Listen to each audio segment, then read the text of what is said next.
person I'm looking for is quite well known. He's killed 14 people that we know of. You ever think he might come after you? Oh, at least 30 seconds of every day. Hello? Is this Clarice? Oh, hello, Clarice. I've been in a state of hibernation. I need some action, Clarice. I need to come out of retirement and return to public life. I couldn't help noticing on the FBI's rather dull public website that I have been elevated to the more prestigious 10 most wanted list. Is this coincidence, or are you back on the case? If so, goody goody. I have information about Hannibal Lecter. Fantastic. You're trying to catch him yourself, aren't you? He killed 3 policemen while in custody, tearing the face off one of them, and he will kill you too. Are you by any chance trying to trace my whereabouts? You naughty girl.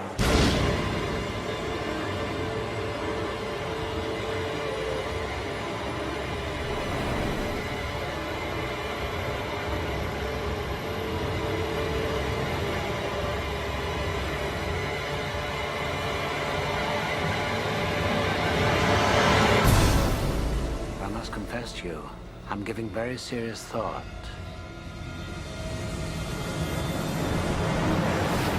to eating your wife.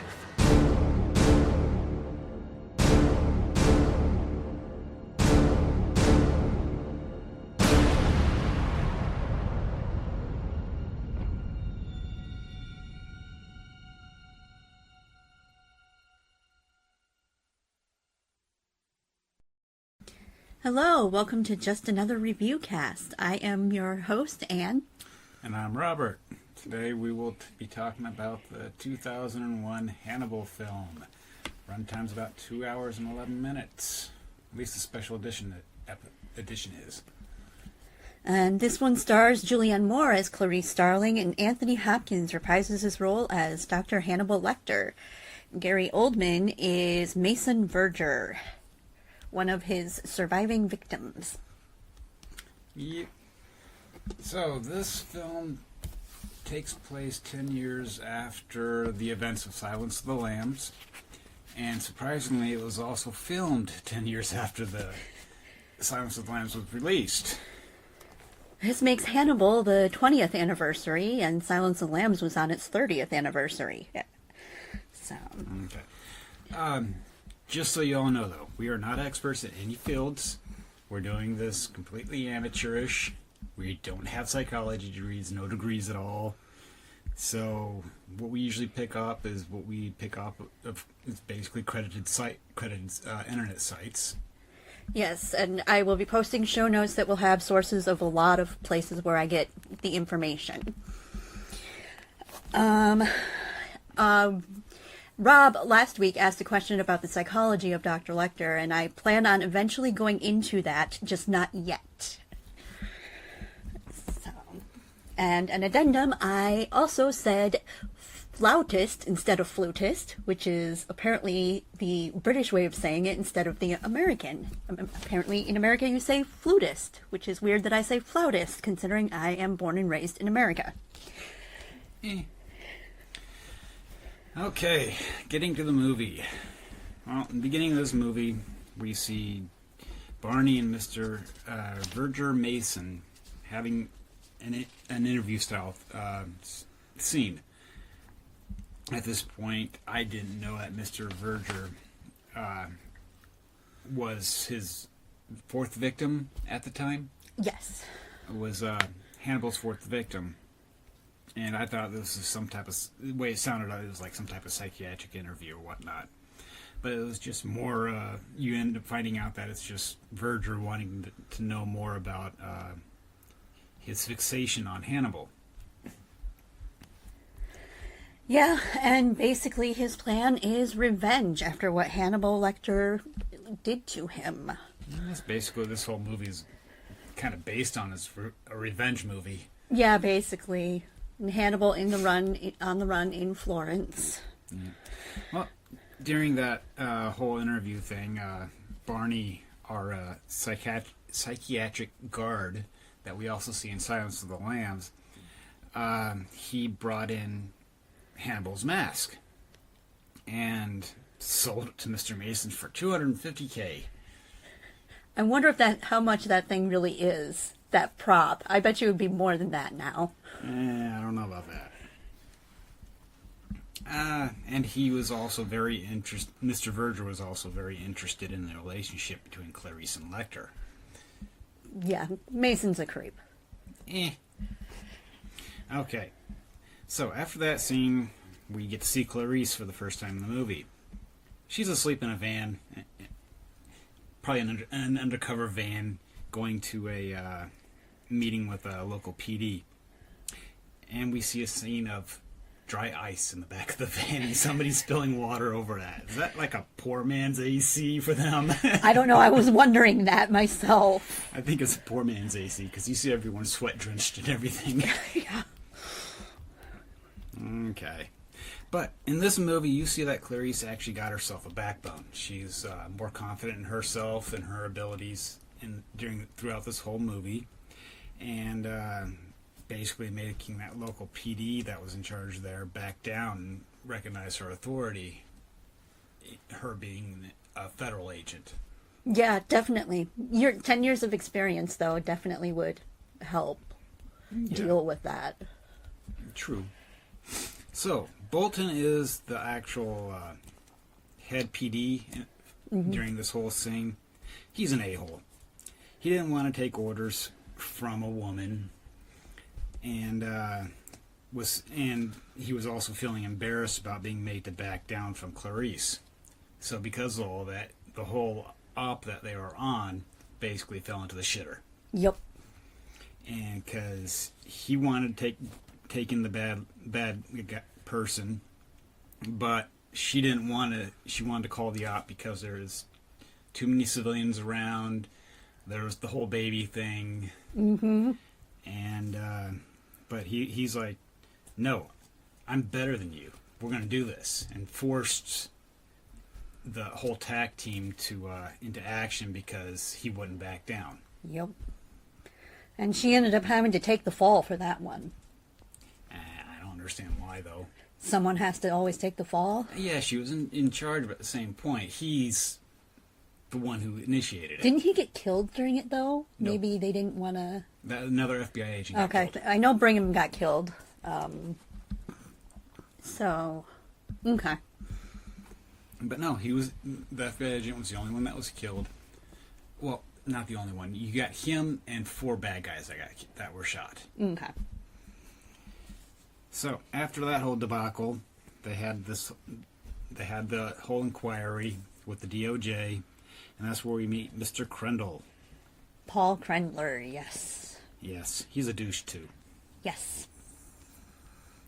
So they go through that whole meeting. The meeting gets called off because of Mr. Verger's interference. Yep. Yep, he wants Clarice back on the case to try to find Dr. Lecter. And he knows she's one of the people that's going to be able to do it. Yep. So basically he called her in for a meeting. Yep. Well, she tried in the beginning of their meeting between Mason and Clarice, she tries to keep it professional, but Mason keeps on trying to make it personal, and it's about him. Yeah. Mason is one of those people that's also always trying to mess with your mind and try to figure out... Not very well, though. No, he's not that great at it, but he has the money, so he thinks he can. Yeah. And basically we go into Mason's backstory and Mason's and Lecter's history. Basically, Mason hits on Lecter, trying to have sex with him.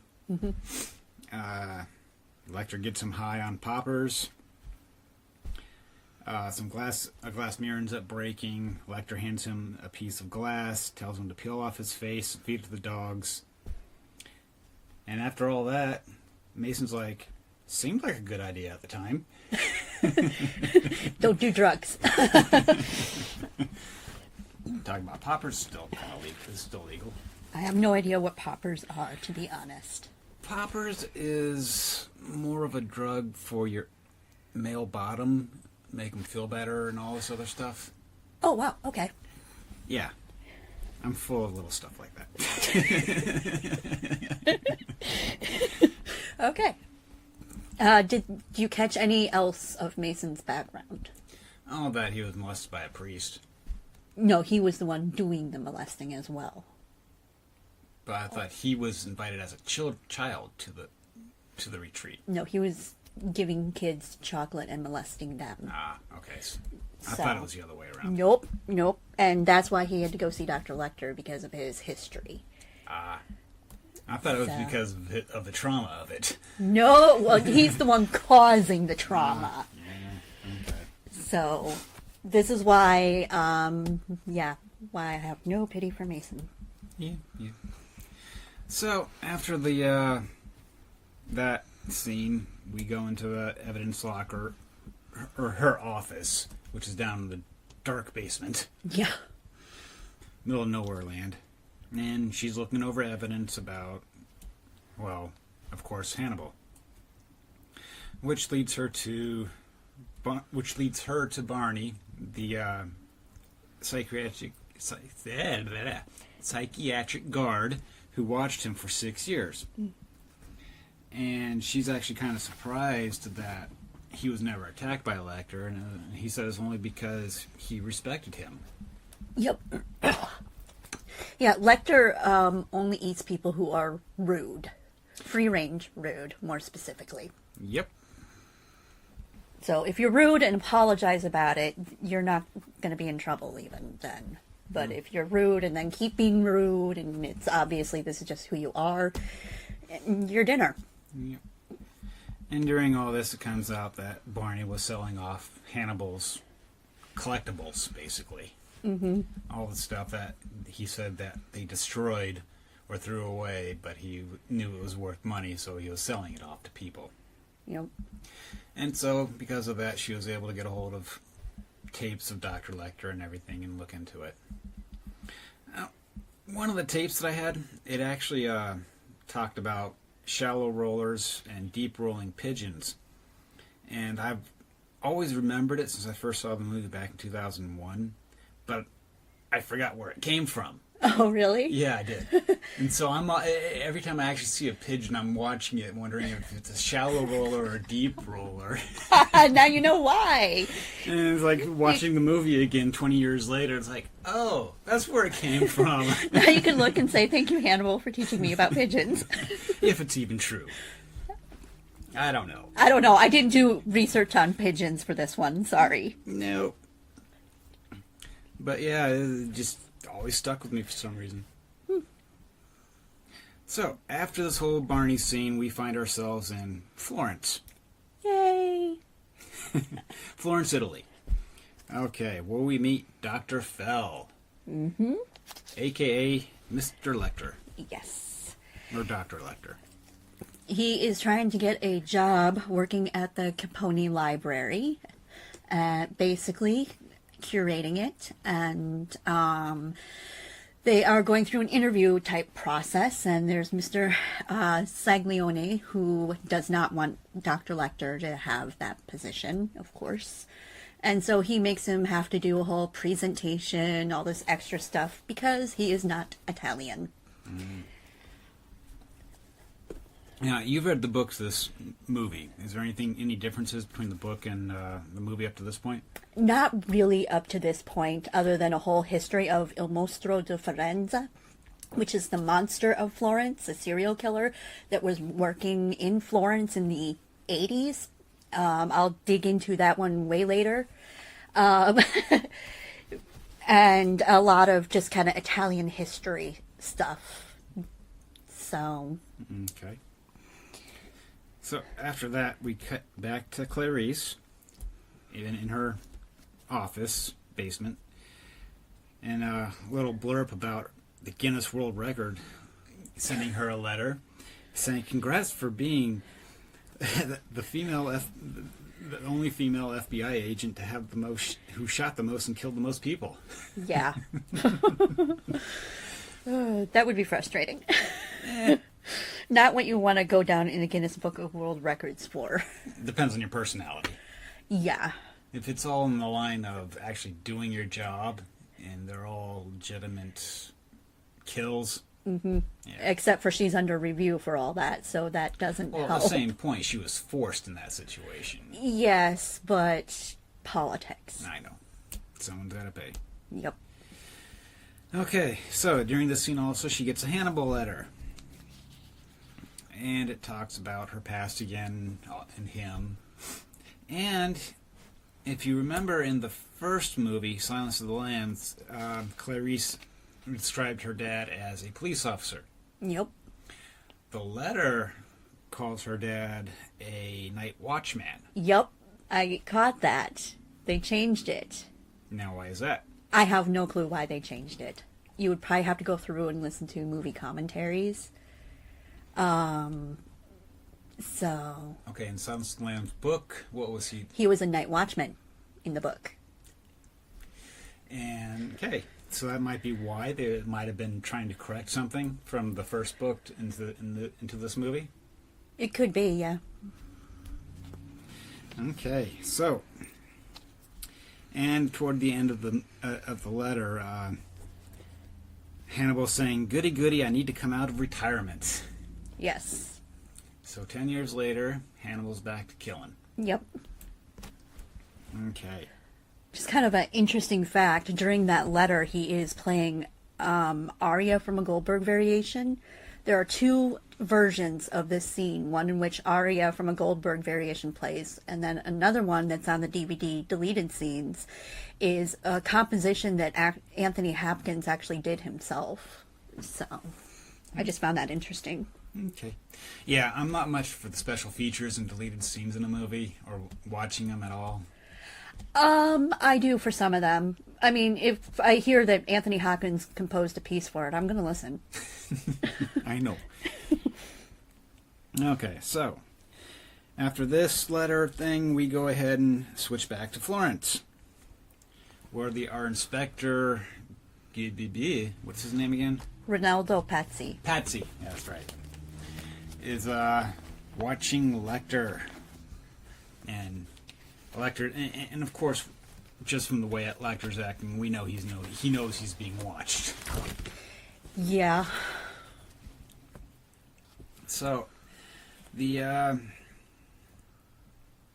cops or Clarice, the FBI requested some video surveillance from a certain perfumery because of what was on the letter. And because of that, the inspector saw Dr. Fell on the video screen. And so that got him into digging what the FBI wanted him with, and he ended up on the FBI's 10 Most Wanted site and found out that Dr. Fell is Hannibal Lecter. Yep. And then Ronaldo Patsy just learns about Mason's $3 million bounty on him and basically decides to catch him himself and get that money. $3 million. Back then, it's not. I'd do it. One of the things the movie does not go into that well is that Patsy has already been known to kind of be somewhat of a crooked cop. This isn't the first time he's done something like this. So, it seems like it is the first time and it's all for opera tickets in the show, but it really isn't. This is just kind of Patsy being Patsy. Yeah. Okay, so he found out who Dr. Lecter is. Then we go back to Krendler and Clarice's office, basically. He gets a little kick out of the Lecter letter on her billboard because there's a new drawing on there of a woman and her breasts were there, and she stuck a sticky note over the breast, and he's peeking under it, laughing like a little schoolboy. Yeah, that's... Yeah. So, he's perv. Yeah. He's also a gay basher. Yep. So I wonder if that means there's a little bit of suppressed gayness there. I have no idea. Yeah, I know. He acts like that football jock that doesn't get out of that phase. Yeah. And basically we hate Krendler. He also tried to have Clarice have sex with him to help her. Yeah. Okay, and after that whole confrontation of her also telling him off, we go back to Florence with Inspector Pazzi. Starts making inquiries into Lecter. This is where he starts making inquiries into the reward. Okay. And he gets hold of them. He says that they need to get an actual fingerprint of the suspect and send it in and make sure it is him or not. Mm-hmm. And if it is, he gets $100,000 finder's fee. Yep. And the rest of the $3 million will be awarded once he is actually captured. Yep. Okay, so he goes there to Hannibal's flat, 14th century house building, whatever. Yeah. The caretaker's room. Yeah. Is what it would be for the I library. guess flat would be the only word I can think of. Okay. And Lecter starts talking about the Pazzi family history. Yeah. This is where basically we learn that Rinaldo Pazzi is a descendant from another famous Pazzi, Francesco Pazzi.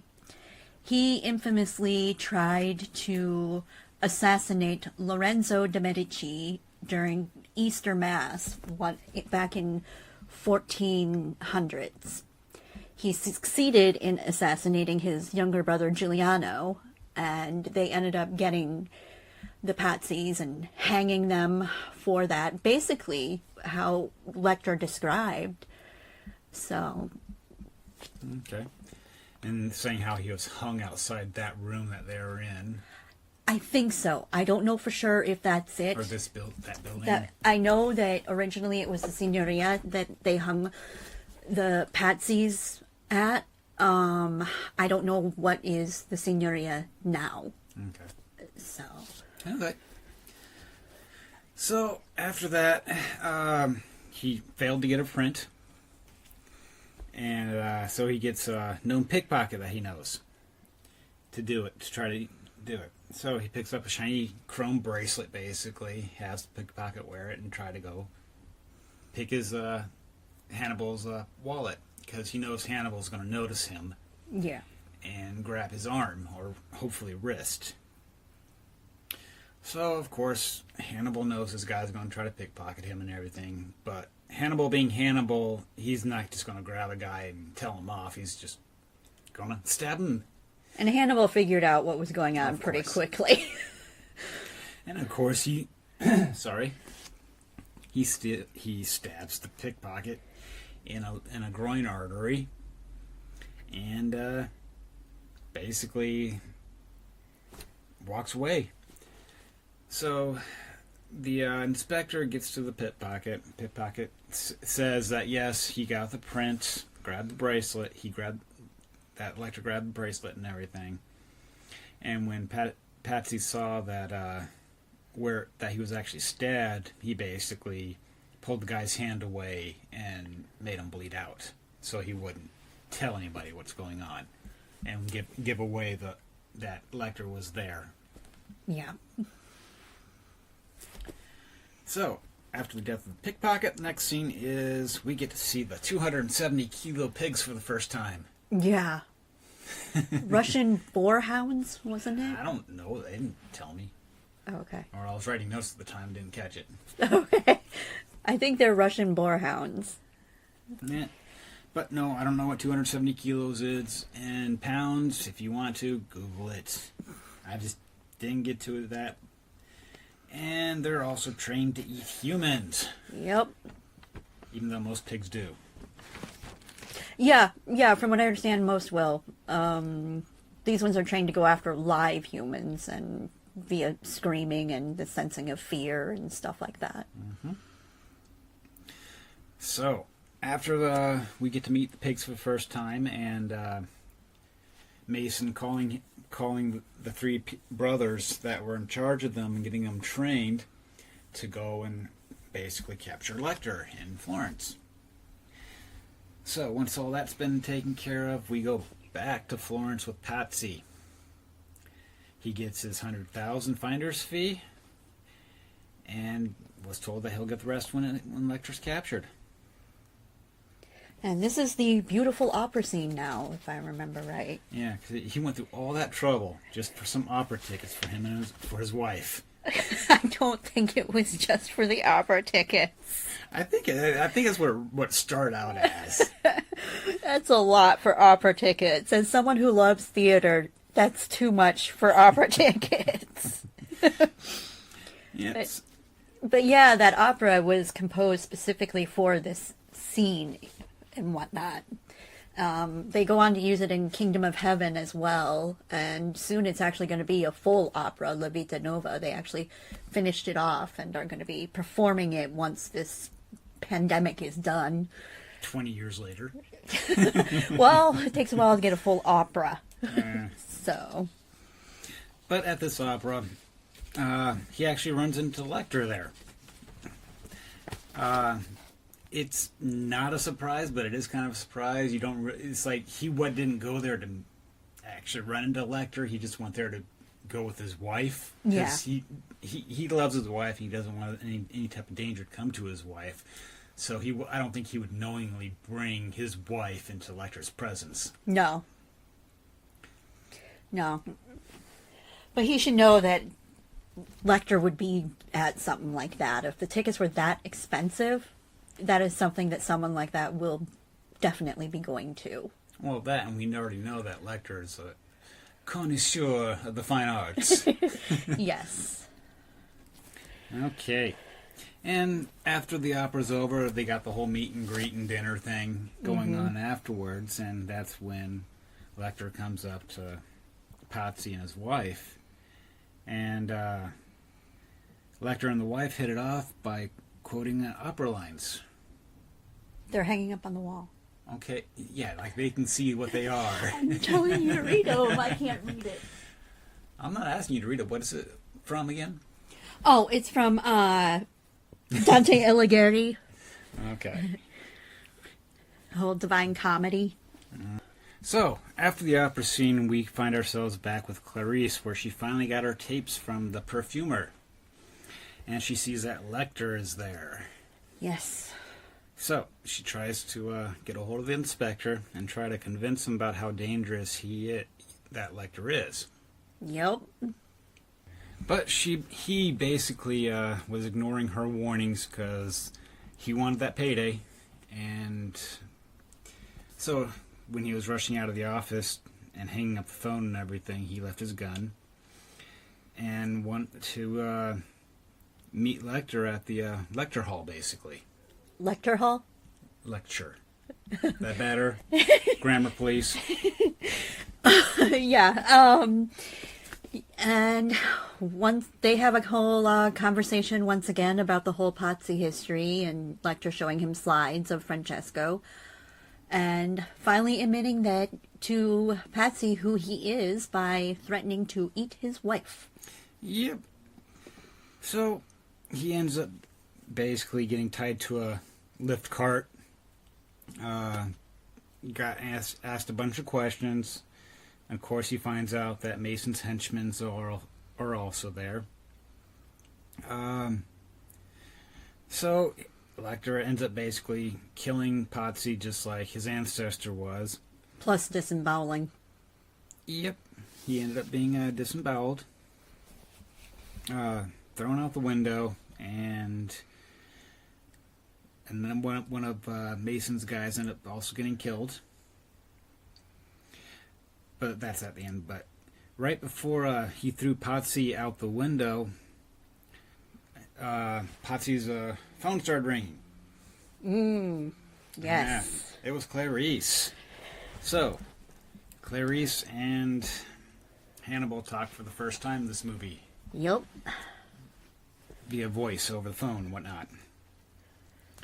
And what did they talk about? That he was busy. Basically, he had to go because he was too busy in the middle of stuff, which he didn't admit that he was in the middle of killing Patsy, but... Well, he knew that Clarice knew. Yeah. And, yeah. So, after this whole scene, we find Mason and the DOJ agent talking via phone. DOJ agent Paul Crendel. He dumb. He is so stupid. He basically had to have Mason spell out this whole blackmail thing.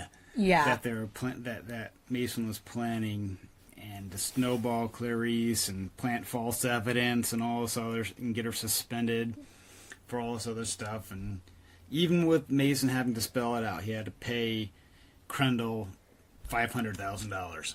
Yeah. Yeah. Dog, like $1,000 every time you have to explain something to him. Yeah. Okay, so basically, yeah, Clarice has been suspended because of this false evidence, and we find Lecter back in the States at this time. Yep. He basically breaks into Paul Crendel's house after Crendel leaves. Now, Crendel has a big German Shepherd. The German Shepherd's scared of Hannibal. Yeah. Yeah. Basically backs off right away and just kind of cowers there in the hallway. And we see Hannibal start collecting stuff after that scene. Tools, other odds and ends, stealing stuff from a morgue. Yep. I thought it was a hospital. Well, it's where they dissect dead bodies at. True. Morgue. Morgue. Yeah, okay. I was more thinking like, yeah, I don't know what I was thinking. Okay. Okay. So, after all this stuff about him buying stuff and stealing stuff, I'm thinking to myself, where the hell does he get all his money from if he's been in a psychiatric lockup for 6 years? Granted, he's been escaped for 10 years, but still, he had to have the money to get to Florence. Yeah, I'm sure he has an account somewhere that they cannot access. But also, when he was working as a psychiatrist, he was able to get into a lot of people's minds. And so what he did was, a lot of his older patients, he managed to kind of get them to will a lot of money to him. So that way he ended up making and inheriting, quote unquote, a lot of money from them.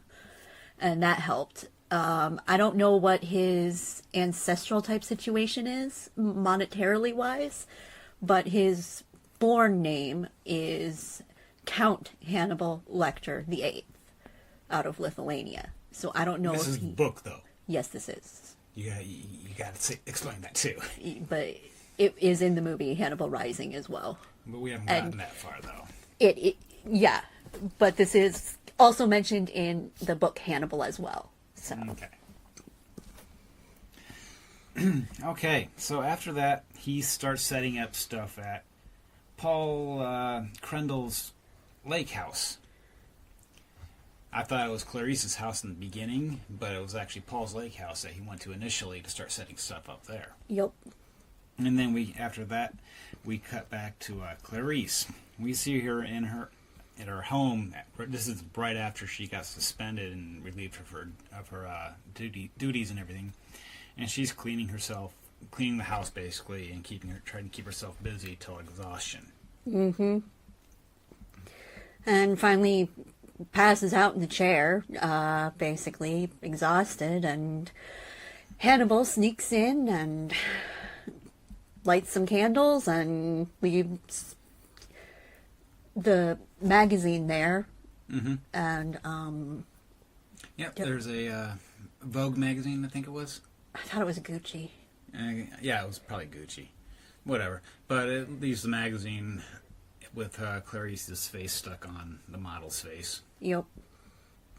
Which, that's actually kind of creepy. Well, he's a serial killer. I know, but... And a cannibal. I know! And you're worried about sticking a paper face on a magazine and calling that creepy. Yeah. You know I'm weird. So she wakes up to this.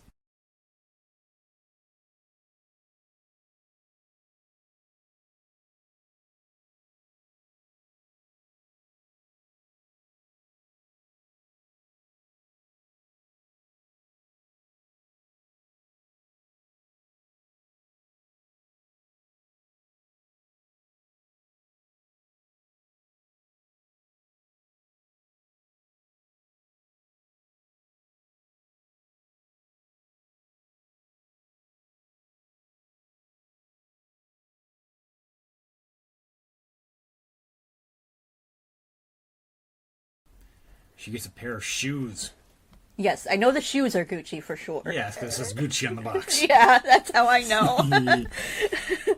And he ends up getting captured by Mason's men at the end of all that. Yep.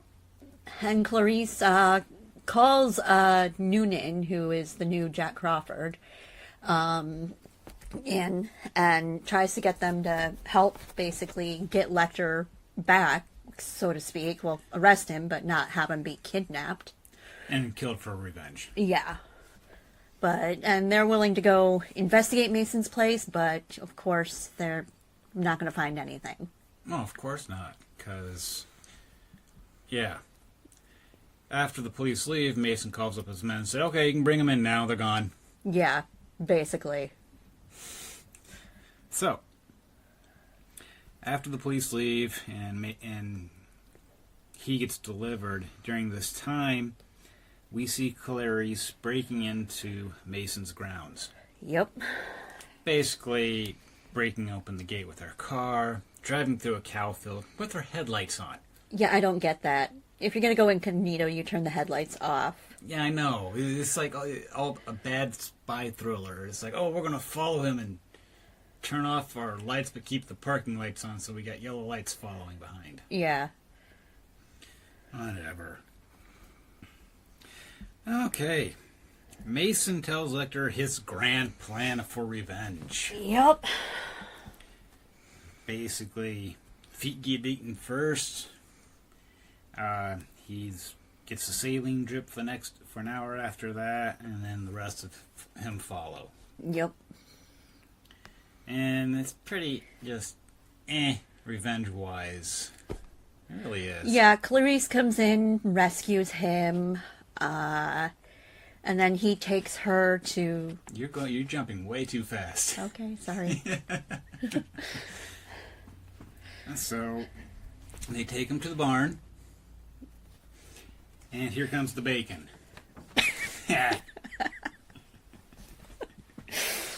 So the pigs come in, we see them come in and everything, and now Clarice comes in, rescues Lecter from the barn where the pigs are and everything.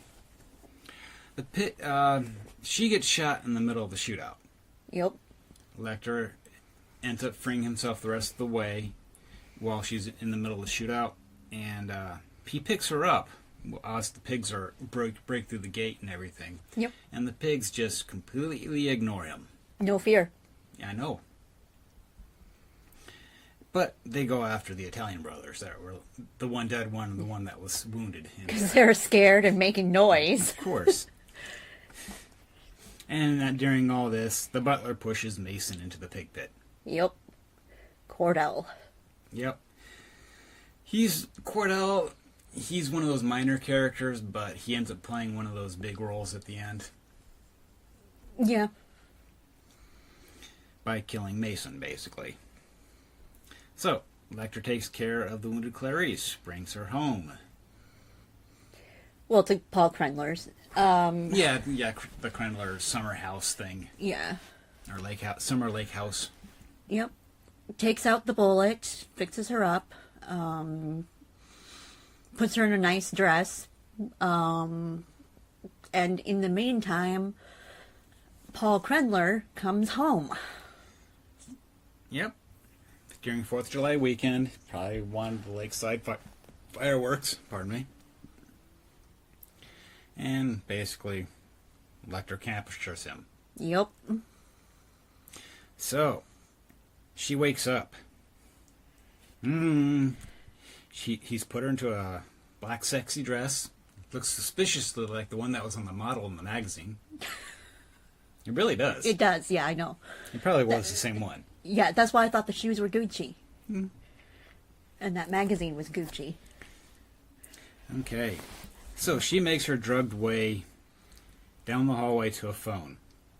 Of course, it's been cut, but when she hotwired it back together, it basically let the other phone lit up, and so Hannibal knew that she was awake and on the phone. And that's when he started his countdown on a clock. Yep. So she makes her way downstairs to Hannibal and Paul. It's dinner time. Yeah. So he's going on about food and other odds and ends. And Paul's, of course, being... Paul? Yeah, Paul. What was the main conversation that was going on during that time? I think I try to block out what Paul says. Okay. Basically, he ends up taking off the top of Paul's head, skull cap, and cuts into the prefrontal lobe, because the brain actually doesn't have any nerve endings, so he can't feel pain. Yeah. And the prefrontal lobe is the one, as they say, is where all your politeness is. Okay. Your social grace and all that other stuff. Yeah, Paul definitely isn't even using that and piece. that's what basically Lecter said. Yeah. That he wouldn't miss it. And feeds Paul part of his own brain. Yeah. Yummy. And he liked it. Yeah. So, and then the talk to Hannibal actually kind of talked to Clarice a little bit about her capturing him, about what it would do for her career, what she would think about it mentally, and also their stuff. And if she would frame the award for it and everything. But she tries to capture him in the kitchen after he takes some more of Paul's brain. Okay, I'm skipping ahead a little bit. After that talk, he wheels Paul back to the kitchen. She goes in there to try to knock him on the head again. And you can see that he's cut more into Paul's brain. So he ends up basically kind of subduing her a bit. Yeah. But she's sneaky, and she has a pair of handcuffs. Yeah. So she handcuffs them together. And if you look closely, you can see a nice book of vegetarian cooking behind her head. On top of the fridge. Yep. No, I never caught that one. So, he's asking her with a big old butcher knife, so, above the wrist or below the wrist? And she's got that little drugged look that it's like, yeah, I should be scared, but I'm too drugged to care look. And you don't actually see this happen, see the cut happening, but he's put their hand down there and like, this is really gonna hurt, and then it blacks out. Yep.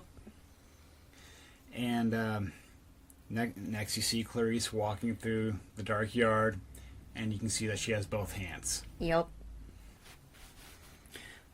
So we know that he doesn't want to really hurt her. I physically. have problems with this scene. Why is that? Hannibal is one of those people that even if he really cared about Clarice, even if he loved her, I don't see him chopping his own hand off for her. Why? it's just, he's a musician. He uses his hands too much for cooking. You don't see anything about being a musician in the movies. He's playing the piano. When? When he's reading newspapers, he's sitting at a piano playing it. When you hear him voicing over the letter to her.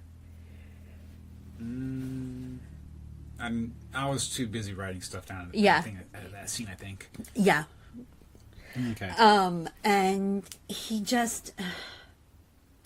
is still a serial killer. He is going to put his safety over someone else. Well, same point that his infatuation of her could be that strong too.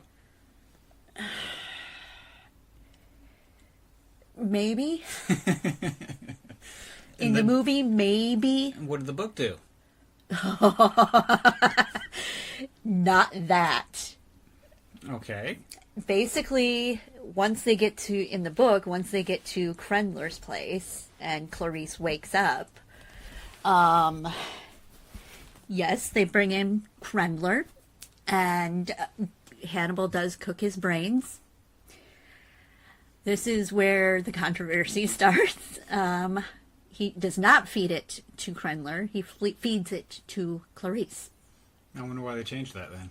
And she enjoyed it. Okay. Why would they change it? Because this is now our hero is turning into a villain territory. They don't like the anti-hero stuff? Not quite. We weren't there just yet when this movie was made. She ends up eventually leaving with him.